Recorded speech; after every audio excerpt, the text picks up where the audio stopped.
switching gears a little bit, I do want to bring up somebody who you've been compared to, Donald Trump. Yes. You've been called the Donald Trump of Canada.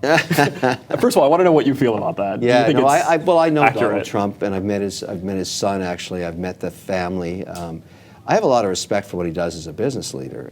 What he's done recently as a politician has shocked everybody. And I think my explanation of what's occurred here is all of us as voting constituents here in America are sick and tired of the lack of productivity out of politicians and all of the partisanship we've watched in Washington and the dysfunctionality. And all of a sudden, somebody out of the blue comes up and says, look, I don't come from that space. I'm tired of these idiots too. I'm going to do it a different way. It's such a refreshing message that it gets a lot of traction.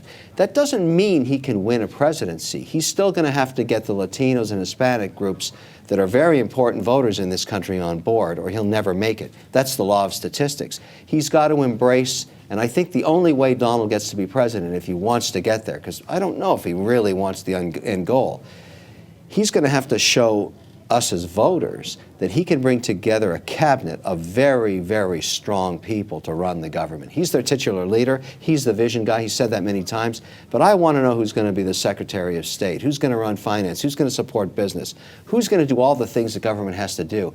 Can he build a bureaucracy that keeps his vision? If he can do that, he can be president of the United States. He's also been the most controversial person of the past year. Yes. And although, like you said, a lot of people have been it's been very refreshing, a lot of the things that he said, but it's also, a lot of it has been very offensive as well. Sure. Do you think that this election will prove to be bad business for the Trump empire in any way? Is there such thing as bad press when it comes to these things, or do you think it's only good for business? I think it's good for his brand. I think he's being honest when he talks to people. You may not like his message. I don't think if he ever got to be president, he'd ever build a wall. I don't think he does want to throw everybody out of the country. I think those are not pragmatic solutions to the problems we have. But what I think he does bring to the table, and I'd argue this, there's a pro and con to him, and I don't endorse his candidacy, I'm just saying what I think.